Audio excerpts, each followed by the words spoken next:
Hadirin yang saya hormati, para pembicara khususnya, alhamdulillah pada pagi hari ini kita jumpa lagi, meskipun dengan virtual.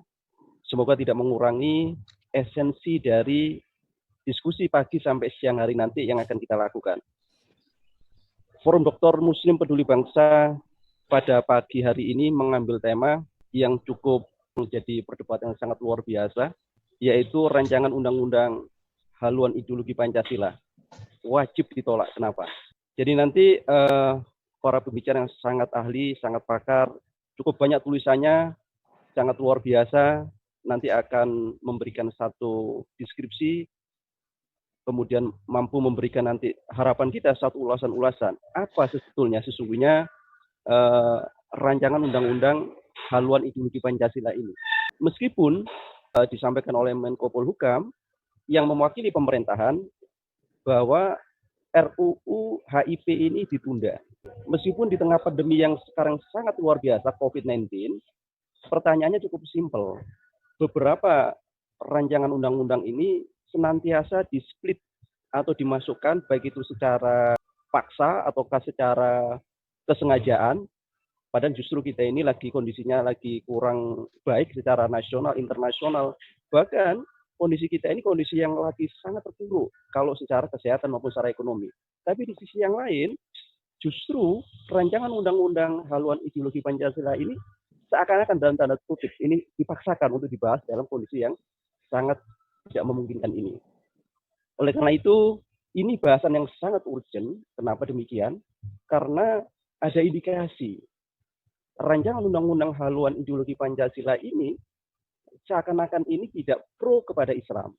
Seakan-akan rancangan undang-undang haluan ideologi Pancasila ini sebagai legitimator para eksekutor untuk senantiasa menyudutkan Islam dan memberikan ruang gerak kepada komunis, memberikan ruang gerak kepada sosialis.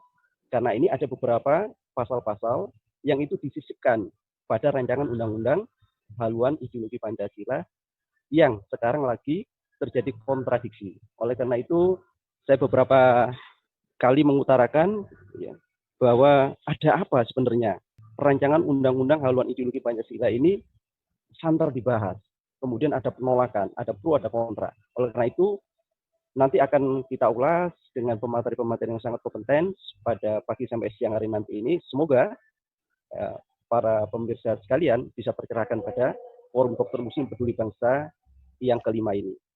Untuk itu, saya langsung beri kesempatan kepada Dr. Fahmi Lukman untuk membuka acara ini.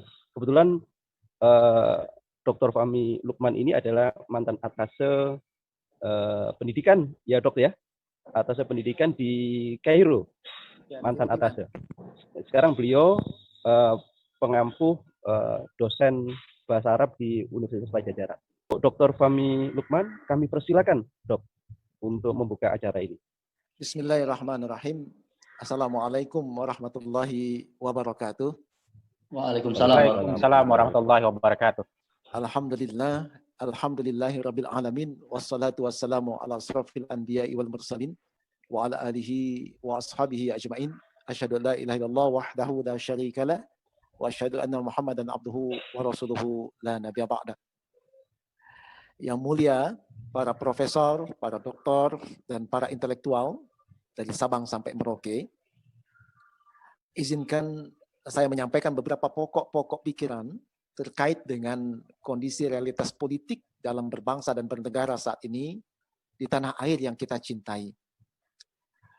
Tentu kita paham betul bahwa posisi para intelektual, kaum intelektual, pada hakikatnya berfungsi sebagai whistleblower, peniup peluit. Dia memberikan peringatan kepada masyarakat dan penguasa agar berada pada jalur kebenaran. Seorang intelektual, kaum intelektual adalah kaum yang istiqamah dalam menegakkan nilai kemanusiaan, berkeadilan, dengan merujuk pada nilai-nilai ilahiyah. Oleh karena itulah maka seorang intelektual bukan mesin produksi yang egoistik dan individualistik. Tetapi dia seorang yang peduli terhadap nilai. Dia peduli terhadap hakikat kemanusiaan dan keadilan. kejujuran intelektualitas adalah kejujuran dalam perolehan, analisis, dan transmisi ide. Seseorang jujur secara intelektual ketika dia mengetahui kebenaran, dan kemudian dia menyatakan tentang kebenaran itu. Ada satu tulisan yang menarik yang dimuat dalam Yuna Magazine, Maret 2017 yang lalu, dengan judul Post-Truth, A New Way of Lying. Tulisan ini menarik, secara gamblang mengungkapkan tentang konsep post-truth yang didefinisikan sebagai apa yang tampaknya benar menjadi lebih penting daripada kebenaran itu sendiri. Hal ini bermakna opini yang terdapat di ruang publik bersandarkan pada pseudo-informasi telah membuat masyarakat itu terpesona oleh pidato dan kampanye propaganda. Pada saat yang sama, publik mengesampingkan realitas sebenarnya dan hasil analisis yang telah dilakukan. Hal itu dapat terjadi karena berbagai peran dalam membentuk opini begitu kuat, sehingga nalar objektif, rasional, menjadi tidak berarti sama sekali. Dalam situasi yang seperti ini, acap kali tentu dimanfaatkan untuk mendistorsi informasi yang sebenarnya.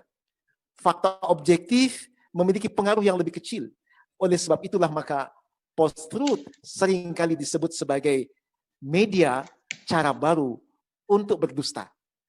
Nah, hadirin rahimakumullah, di era post-truth ini, kata Francisco Rosales, apa yang tampaknya benar menjadi lebih penting daripada kebenaran itu sendiri. Kebenaran yang dimaksud di sini adalah sesuatu yang bersumber pada rasio, fakta, dan objektivitas. Sementara benar dalam tanda kutip adalah kategorisasi yang berdasarkan pada keyakinan diri yang subjektif dan emosional. Tolak ukurnya adalah kebenaran saya tak perlu melalui tahapan uji publik dan diskursus. Akhirnya, fakta objektif kurang berpengaruh terhadap opini publik daripada seruan terhadap emosi dan kepercayaan. Nah, dalam keadaan situasi politik yang bersumber pada kebenaran saya, maka sesuatu yang bertentangan dengan kebenaran saya itu boleh dibasmi. Dengan cara apapun, termasuk dengan cara menyebarkan kebencian, persekusi, penggunaan buzzer yang tidak bertanggung jawab, hoax, dan fake news misalnya. Hilangnya nalar dan rasionalitas dalam politik. Itu berarti awal mula dari lahirnya barbarisme dalam perpolitikan dan sumber bagi kekacauan kehidupan sosial bermasyarakat kita. Dan ketika kondisi kebenaran saya itu dimanfaatkan oleh politisi demagogis, para tokoh populis, baik yang berada dalam kekuasaan dan dalam masyarakat, maka yang akan terlihat adalah realitas sosial politik yang sangat buruk bagi kenyamanan sosial kemasyarakatan. Mengapa kita wajib menolak rancangan undang-undang haluan ideologi Pancasila ini? Sebagai bagian dari entitas intelektual yang strategis, maka tentu Forum Doktor Muslim Peduli Bangsa nampaknya harus memiliki peranan yang penting di dalam memberikan rekomendasi, argumentasi akademis dari berbagai bidang keilmuan. Dan peran strategis ini tentu saja adalah peran strategis melalui proses berpikir yang sangat dalam sebagai satu bentuk counter terhadap narasi opini yang dibangun oleh penguasa dalam melegitimasi berbagai produk kebijakan yang mungkin merugikan rakyat banyak dan bangsa. Bahkan mungkin juga menyudutkan sekelompok bagian dari masyarakat. Atau mungkin menyudutkan juga umat Islam dan ajaran Islam itu sendiri.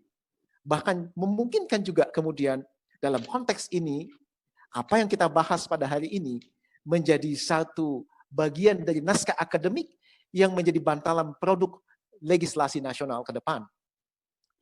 Oleh karena itulah maka pada realitasnya kita bisa lihat bagaimana kemudian berbagai macam produk-produk dari undang-undang, satu contoh misalnya yang ditunjukkan oleh Undang-Undang Minerba.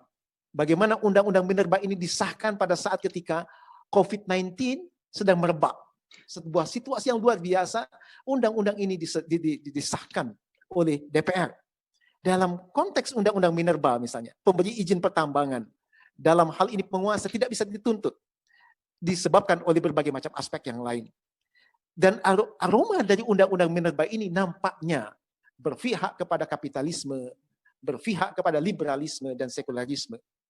Nah tentu saja banyak lagi produk yang lain yang kemudian digagas yang kemudian muncul, termasuk undang-undang penanganan COVID-19, rancangan undang-undang Omnibus Law, persoalan BPJS yang tidak pernah selesai, yang juga nampaknya memberatkan rakyat demi dunia, dan nampaknya kondisi Indonesia tidak lebih baik dari negara-negara yang lain.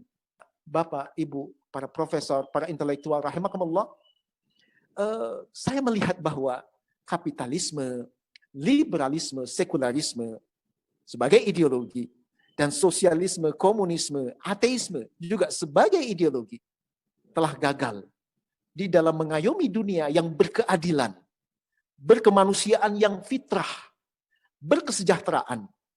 Dan saat ini, dua ideologi tersebut sedang bertarung tidak berdaya menghadapi wabah COVID-19 ini. Dan dalam konteks tadi nampaknya, menurut saya, Islam adalah merupakan solusi terhadap masa depan dunia yang berkeadaban, berkemanusiaan yang fitrah, dan berkeadilan. Apa sebabnya? Karena Islam telah dipraktekkan oleh Rasulullah SAW dan generasi selanjutnya. Islam telah kemudian mengubah masyarakat yang jahiliyah menjadi masyarakat yang berkeadaban, berperadaban tinggi dan mulia. Islam telah kemudian memberikan nilai-nilai dan mewarnai peradaban dunia barat. Dan kemudian Islam telah membebaskan dunia barat dari penindasan manusia atas manusia. Dari penindasan manusia oleh materialisme. Dan dalam konteks itulah maka bagaimana jika tawarannya adalah Islam sebagai solusi persoalan kompleks kemanusiaan dalam era manusia modern saat ini dalam berbangsa dan bernegara. Kenapa sebabnya? Karena Pancasila lahir dari aspek-aspek nilai-nilai luhur yang terdapat di dalam Islam itu sendiri. Oleh karena itulah maka para profesor yang mulia, para intelektual yang mudah-mudahan Allah merahmati kita semua, dan hadirin rahimakumullah, dalam konteks tadi menurut hemat saya Islam yang menjadi solusi atas problematika kemanusiaan modern yang saat ini terjadi. Dan saya kira diskusi kita dalam konteks yang sekarang ini terkait dengan HIV, nampaknya mudah-mudahan bisa menghadirkan sebuah solusi terhadap problematika yang kita hadapi. Bukan hanya persoalan HIV sebenarnya, tetapi persoalan-persoalan yang lain yang juga kemudian nampaknya berpengaruh besar dalam kehidupan bermasyarakat dan bernegara. Yang nampaknya saat ini juga berbagai macam produk-produk perundang-undangan yang terjadi yang telah disahkan oleh DPR, nampaknya mesti ada kritisasi dan kemudian ada solusi yang lebih manusiawi, lebih mesejahterakan, dan lebih berpihak kepada rakyat. Dan tentu saja mayoritas dari rakyat ini adalah umat Islam. Saya kira itu yang ingin disampaikan pokok-pokok pikiran dalam kesempatan kali ini. Terima kasih atas perhatian Bapak Profesor yang mulia dan para intelektual yang mudah-mudahan Allah rahmati serta hadirin rahimakumullah. Dan tentu saja kita berharap diskusi ini adalah menjadi diskusi yang solutif, memberikan kontribusi yang besar bagi kehidupan berbangsa dan bernegara bagi masyarakat kita. Barakallahu li wa lakum billahi sabil haq. Assalamualaikum warahmatullahi wabarakatuh. Waalaikumsalam warahmatullahi wabarakatuh. Terima kasih kepada Dr. Fahmi Lukman yang sangat kita berikan apresiasinya kepada beliau, sangat mencerahkan terkait posisi seorang intelektual yang merupakan aset bangsa, mampu memberikan ide-ide yang produktif, mampu mengkritisi sesuatu yang negatif, sehingga jadi satu produk ide yang sangat luar biasa bagi kemajuan bangsa yang mayoritas Muslim.